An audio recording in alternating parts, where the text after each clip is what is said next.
Hello everyone, welcome back on stress to stack YouTube channel. और आज हम पढ़ेंगे बॉक्स मॉडल के बारे में।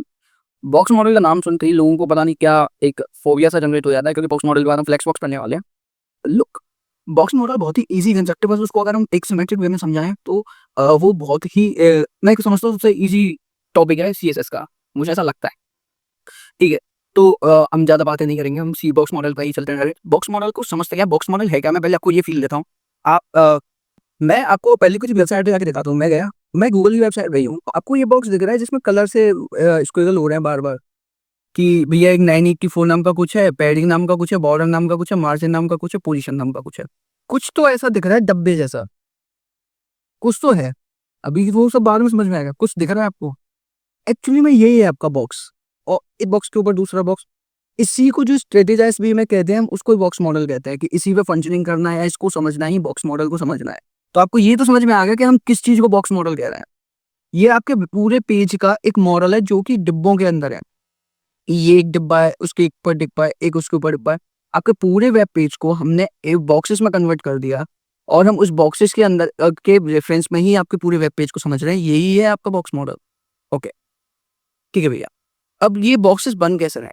आप कोई भी HTML टैग लिखते हैं, जैसे आपने लिखा पैराग्राफ टैग लिखा और हेड टैग लिखा, ये सभी आपके एंड में एक रेक्टेंगल बॉक्स तैयार करते हैं। मैं क्या ले रहा हूँ, मैं HTML ले लेता हूँ, बस इतना ही, कुछ ज़्यादा नहीं ले रहा। और अब क्या करा, मैं इसको देखना चाहता हूँ, तो मैं इंस्पेक्ट पे गया। इंस्पेक्ट पे जाने के बाद क्या दिख रहा है आपको, कि इसने एक रेक्टेंगल फेज में मेरा कवर किया। अब जो ब्लू वाला पोर्शन है वो एक रेक्टेंगल में आ रहा है। कोई भी HTML एलिमेंट हो, वो एंड ऑफ द डे एक रेक्टेंगल बॉक्स तैयार करता है। और हम इसी बॉक्स को ट्रीटमेंट प्रोवाइड करते हैं, इसी बॉक्स पे प्रॉपर्टीज अप्लाई करते हैं। अब हम समझते हैं कि क्या चीजें आती हैं बॉक्स मॉडल के अंदर। सबसे पहले जो चीज आती है वो होता है हमारा कंटेनर। क्या आता है, सॉरी, सबसे अंदर सबसे पहली चीज जो आती है वो आता है हमारा कंटेंट। इसके ऊपर क्या होता है, कंटेंट के ऊपर होता है हमारा बॉर्डर। कंटेंट के ऊपर होता है हमारा बॉर्डर। तो मैं ये क्या है हमारा, ये हमारा बॉर्डर। इसके ऊपर होते हैं हमारे, इसके ऊपर होता है हमारा वेब पेज का पूरा, अगर वेब पेज का जो व्यू पोर्ट होता है ना, ये एक चीज समझते हैं। ये तो हो गया हमारा कंटेंट, पूरा हमारा कंटेंट। ये जो पूरा पोर्शन है, ये मैं कलर पूरा तरीके से नहीं कर पाऊंगा, बट ये जो आपको दिख रहा है ये हो गया हमारा कंटेंट। कंटेंट और बॉर्डर के बीच में एक हल्का सा गैप, ये क्या होता है, कंटेंट और बॉर्डर के बीच में जो एक गैप है, इसको हम कहते हैं पैडिंग। कंटेंट और बॉर्डर के बीच में जो गैप होता है उसको हम कहते हैं पैडिंग। बॉर्डर क्या होता है, बॉर्डर आपकी बाउंड्री होती है, आपकी कंटेंट की बाउंड्री होती है, जो मैं अभी आपको विजुअलाइज करके दिखा दूंगा। बट आप ये समझिए, हर हर चीज की बाउंड्री होती है, हर चीज की बाउंड्री होती है। ये तो रियल लाइफ है कि हर चीज की बाउंड्री होती है। ऐसे ही हमारे HTML में हर कंटेंट की एक बाउंड्री होती है। तो इसमें हमने ये होता है हमारा पैड। अब क्या देख रहे हो आपको, कि भैया ये कंटेंट है, ये पैडिंग है, और पैडिंग के ऊपर हमारा बॉर्डर है। बॉर्डर और एक जो हमारा एक्सटर्नल बाउंड्री है, जो जो फाइनल बाउंड्री, इसके बीच में भी गैप है। इसको क्या कहते हैं, इसको हम कहते हैं मार्जिन, जो पिछले लेक्चर में मैंने यूज किया था, मार्जिन। ठीक है, कंटेंट है, कंटेंट और कंटेंट के बाद बॉर्डर आता है। बॉर्डर और कंटेंट के बीच में जो गैप होता है उसको हम कहते हैं पैडिंग। ठीक है, पैडिंग और बॉर्डर और एक्सटर्नल बाउंड्री। ये एक्सटर्नल बाउंड्री कैसे हो सकती है, कि मैंने एक एलिमेंट यूज किया और दूसरा एलिमेंट ये रहा, मतलब एक बॉक्स मेरा ये रहा, एक बॉक्स मेरा ये रहा। इन दो बॉक्सेस के बीच में जो गैप है, ये भी एक बाउंड्री हो सकती है, क्योंकि भाई दूसरा बॉक्स स्टार्ट हो रहा है तो उसका घर यहाँ से स्टार्ट होगा, मेरा घर यहाँ पे। तो जो, जैसे ऐसे मान लो आमने सामने दो घर हैं, उनके बीच में एक रास्ता है, तो वो जो रास्ता है वो इन दो घर के बीच में मार्जिन है।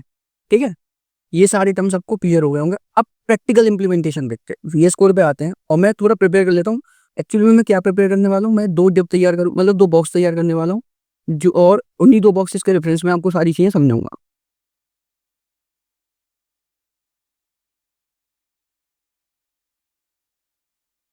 एक चीज देखो, मैंने ना यहाँ पे यूनिवर्सल सेलेक्टर का यूज किया। यूनिवर्सल सेलेक्टर जो मैंने सेलेक्टर्स वाली उसमें प्लेलिस्ट में बताया था, मतलब मैंने HTML वाली प्लेलिस्ट में बताया था, मैंने यूनिवर्सल सेलेक्टर का यूज किया है। मैंने सेलेक्टर वाली प्लेलिस्ट में बताया था कि यूनिवर्सल सेलेक्टर। अब मैं इस पे क्या करना चाहता हूँ, मतलब ब्राउजर क्या होता है, बाय डिफॉल्ट मार्जिन और पैडिंग दे देता है। तो मुझे वो नहीं चाहिए, मैं अपनी मार्जिन और पैडिंग अप्लाई करना चाहता हूँ। तो वो चेंजेस ना, मतलब ब्राउजर के जो इफेक्ट्स हैं वो मेरे उस पर शो ना हो, इसीलिए मैं क्या करता हूँ, मैं मार्जिन को अभी के लिए यूनिवर्सली 0 कर देता हूँ। इसको हम ओवरराइड कर देंगे अपने वाले हम उससे मार्जिन से। तो मार्जिन इसको कर दो भैया 0, और पैडिंग को भी मैं कर देता हूँ 0, ताकि कोई ब्राउजर के वो हमें शो ना हो। वरना मैं कुछ और समझा रहा हूँ, आपको कुछ समझ में और कुछ आ रहा है। तो इसको हम दे देते हैं, हाइट दे देते हैं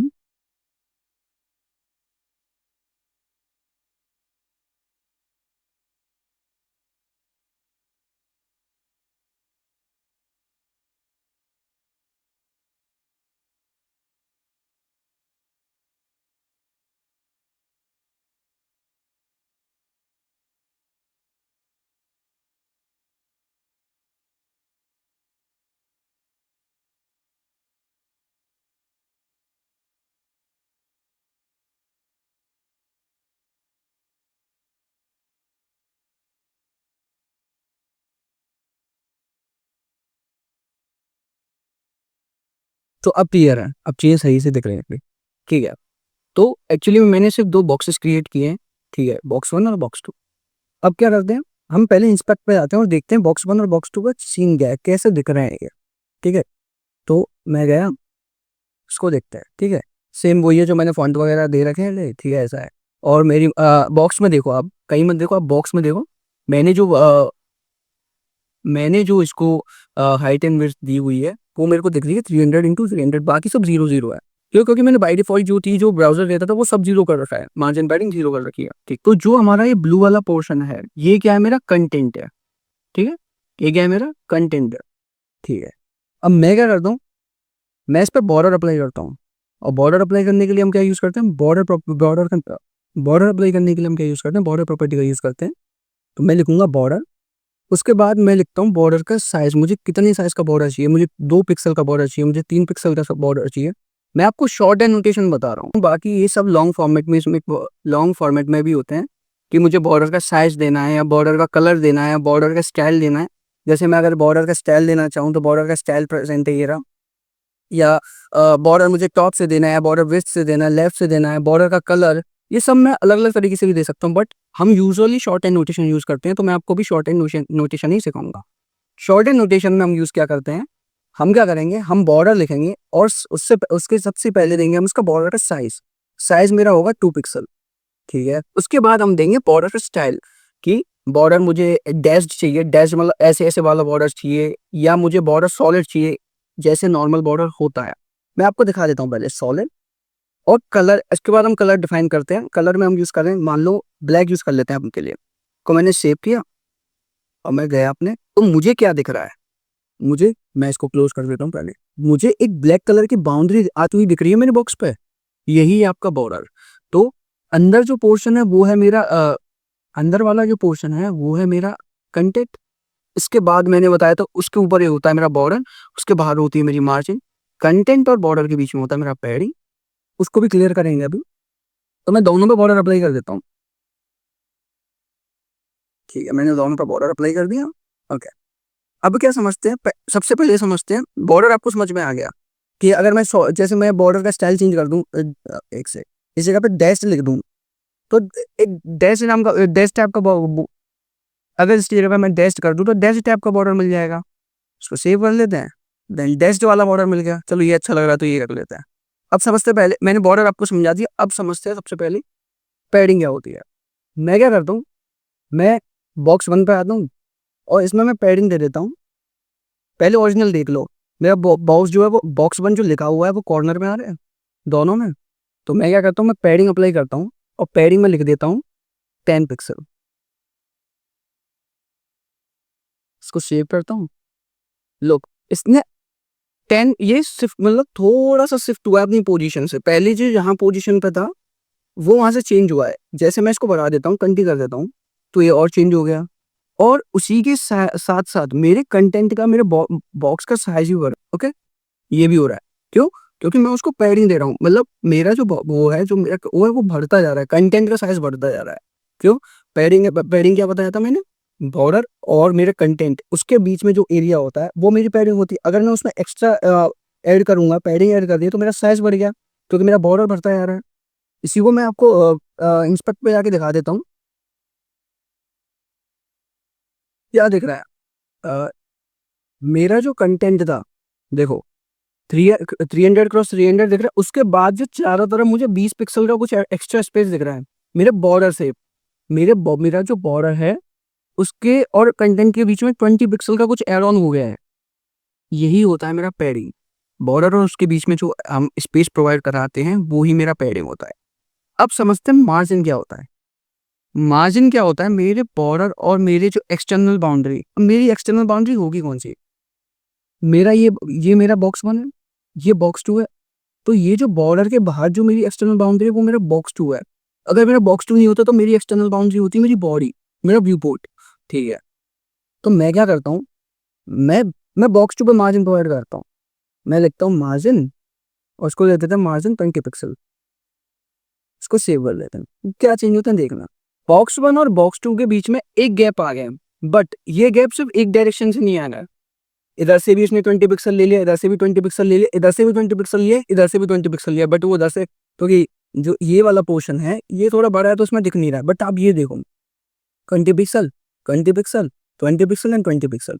मेरा जो बॉर्डर 1 था, बॉक्स 2 का जो बॉर्डर है और बॉक्स 1 का जो बॉर्डर है, उनके बीच में 20 पिक्सल का गैप आ गया। मैंने बताया था बॉर्डर और एक्सटर्नल बाउंड्री आपका दूसरा बॉक्स भी हो सकता है, आपकी बॉडी भी हो सकती है, क्योंकि क्योंकि टॉप में तो दूसरा बॉर्डर, दूसरा बॉक्स था, पर क्या लेफ्ट में भी दूसरा बॉक्स था? नहीं, लेफ्ट में आपकी बॉडी थी, फिर भी इसने बॉडी से 20 पिक्सल का गैप बनाया।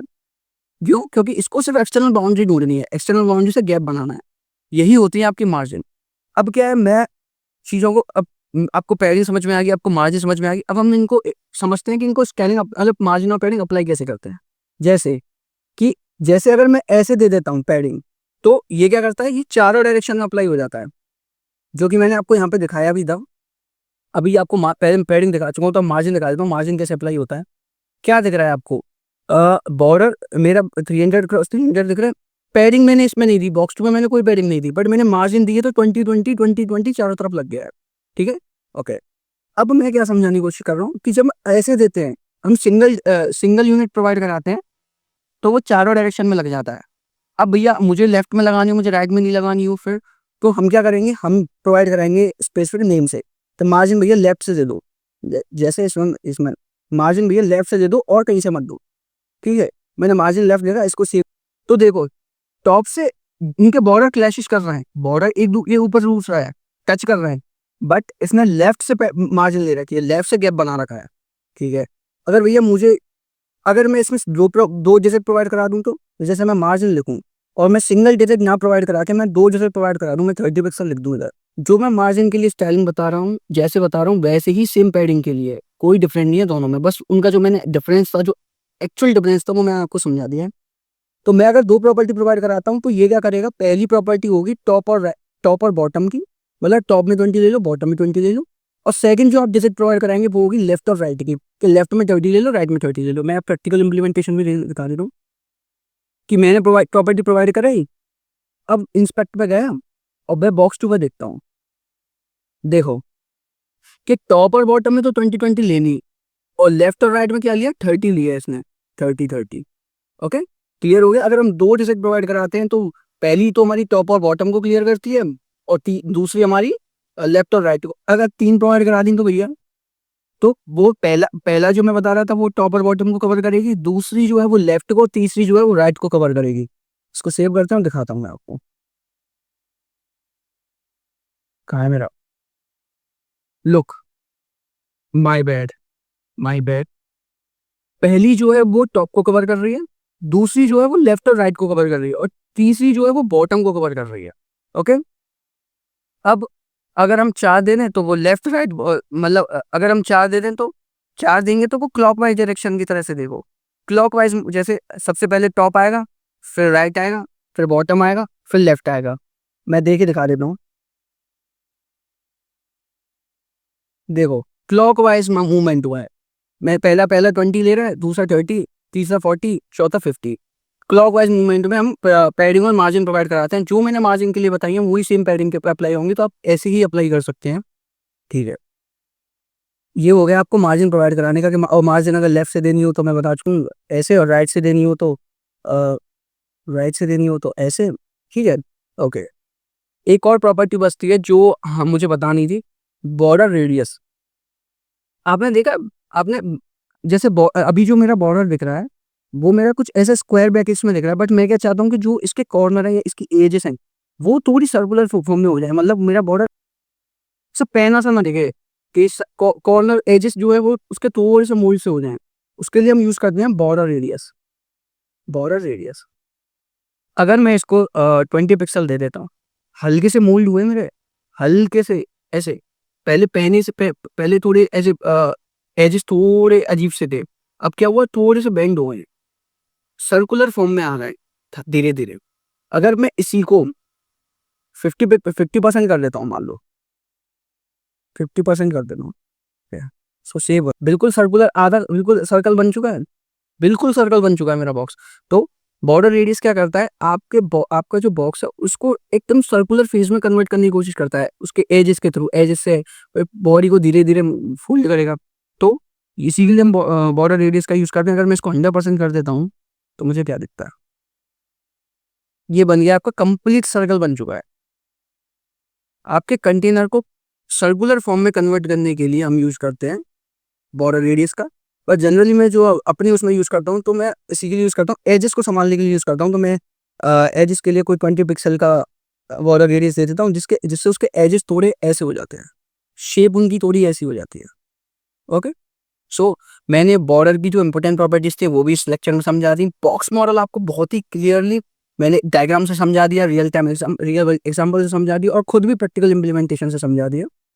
सो बॉर्डर रेडियस में इतना, वो बॉर्डर बॉक्स मॉडल में इतना ही होता है। नेक्स्ट लेक्चर में हम समझेंगे फ्लेक्स मॉडल के बारे में, और एक लेक्चर मेरा बीच में अदर सीएसएस प्रॉपर्टीज के ऊपर आएगा, जैसे फॉन्ट्स, बैकग्राउंड इमेजेस को कैसे सेट करते हैं। सो मिलते हैं नेक्स्ट लेक्चर में। आप भी अपना ख्याल रखें, मैं भी अपना ख्याल रखता हूँ। बाय।